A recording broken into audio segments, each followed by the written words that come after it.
तरह का एक माहौल बना हुआ है, क्योंकि हम कहीं ना कहीं बहुत हताश भी हैं, निराश भी हैं। और इसका बहुत बड़ा कारण है कि उत्तर प्रदेश के जो चुनावी परिणाम आए हैं उसने मन को बहुत बुरी तरह से झकझोर कर रख दिया। और इसका जो सीधा सीधा अगर मैं कारण कहूँ तो कैडर की कमी मुझे लोगों में दिखाई दी।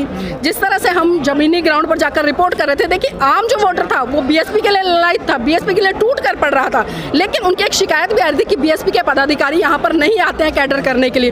तो एक बहुत बेसिक समस्या इस चुनाव में हमें देखने को मिली है। और जिस तरह से लगातार उत्तर प्रदेश में मोदी सरकार या मैं कहूँ योगी सरकार या भाजपा पूरी, उसका पुरजोर विरोध हो रहा था, लेकिन उसके बावजूद भी पूर्ण बहुमत के साथ में सरकार बन रही है, तो एक बहुत बड़ा सवाल खड़ा होता है। और इसका सीधा सीधा कारण मैं कहूँगी कि ईवीएम है, क्योंकि ईवीएम में जिस तरह से एक सेटअप हुआ है पूरी तरह से कि सपा को इतनी सीटें गई हैं और भाजपा को इतनी गई हैं और बीएसपी को मात्र एक सीट है। आपने ईवीएम का मिथ्या बना लिया, बस कुछ है नहीं, बस ईवीएम लेके आप लोग दौड़ रहे हो। देखिए नहीं, देखिए आप अपनी गलतियों पे ध्यान नहीं देते हो और बस ईवीएम पे ठीकरा फोड़ देते हो। नहीं, देखिए गलती की जो बात है मैंने कहा ना, कैडर की कमी, लेकिन ईवीएम में भी हम इससे डिनाई नहीं कर सकते। ईवीएम में जितने बड़े स्तर पर धांधली, अब देखिए उत्तर प्रदेश जो कि बहुजन समाज पार्टी का गढ़ कहा जाता है और यहाँ पर जो दलित समाज का वोट बैंक है वो 22% है, और उसके बाद में जिस तरह से ब्राह्मण आया उसका वोट परसेंट भी है। और उत्तर प्रदेश में इस बार चाहे कोई भी समुदाय हो, वो एक ही उम्मीद लगा रहा था कि अगर बहन जी इस बार उत्तर प्रदेश में मुख्यमंत्री बनती है तो कहीं ना कहीं बहुत बड़े स्तर पर विकास होगा। उम्मीद आप हवा में लगा रहे थे, मीडिया दिन रात कह रहा था 10 से 12 सीट आ सकती हैं, कोई तो 1 से 2 दिखा रहा था।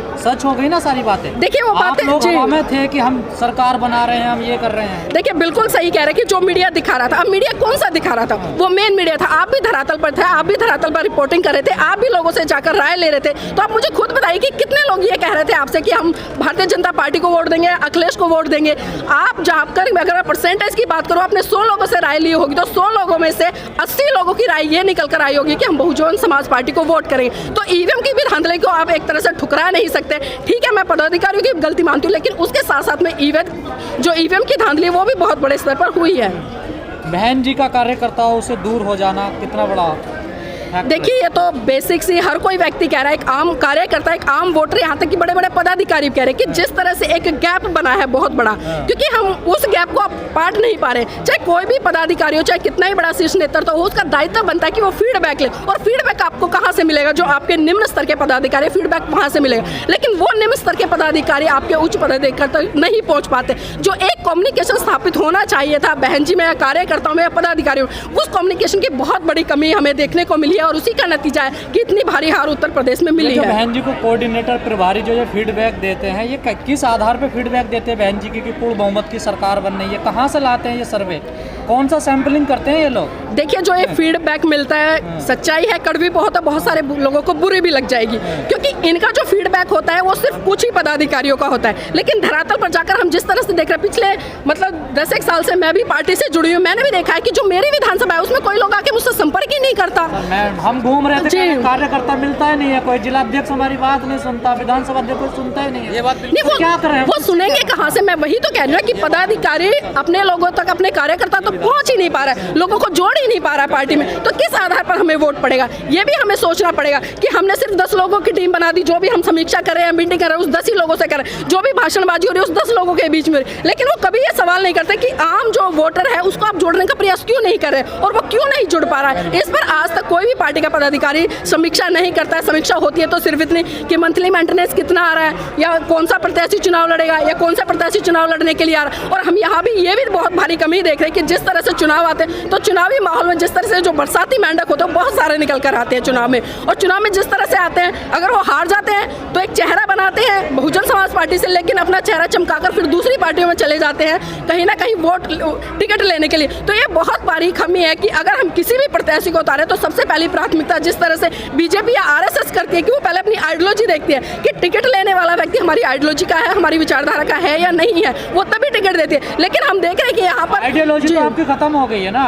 देखिए आइडियोलॉजी खत्म नहीं हुई है, बल्कि खत्म की जा रही है, खत्म नहीं हुई है। अब भी आज भी जो एक आम कार्यकर्ता है, आम वोटर है, ललायत है जी, हाथी नहीं गले हैं। तो आप देखिए यही आइडियोलॉजी आपकी नहीं। देखिए राजनीति में बहुत सारी चीजें उठापटक होती है, बहुत सारे फेरबदल होते हैं, लेकिन जो हमारा एक गुप्त कैडर चलता है वो भी चलना चाहिए। मैं स्वीकार कर रही हूँ जी, गुप्त कैडर चलना चाहिए। आपका जो थिंक टैंक था आपके पीछे, जो आपका बैकअप था, जो आपको फीडबैक देता था कि समाज क्या चाह रहा, वो तो आज खत्म है आपका। हाँ देखिए, आज पूरे देश में 22-23 वामसेवक बन गए और हर कोई अपने निजी स्वार्थों के लिए काम कर रहा है। अगर सबका जो स्वार्थ है, मैं कहूँगी कि समाज होता, देश होता या राष्ट्र होता। 22-23 को बनने किसने? देखिए, उनकी अपनी कमी रही है, क्योंकि हर व्यक्ति आज क्या चाह रहा है, हर व्यक्ति ये चाह रहा है कि मेरा नेतृत्व स्वीकार हो।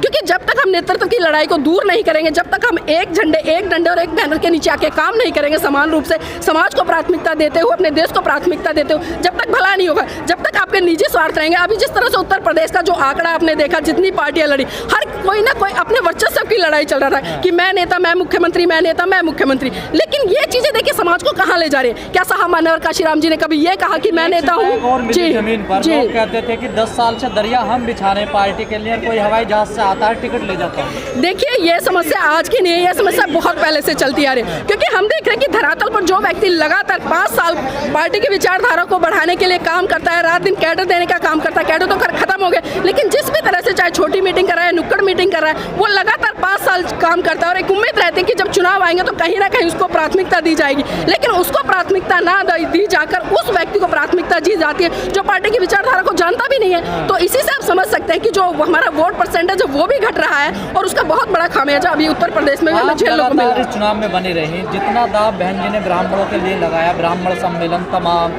सतीश मिश्रा जी को तमाम संसाधन दिए, हेलीकॉप्टर सब कुछ दिया, क्या उसका कोई फायदा मिला पार्टी को? देखिए, फ़ायदा तो बिल्कुल नहीं मिला है, लेकिन एक बात यहाँ पर हमें स्वीकारनी पड़ेगी।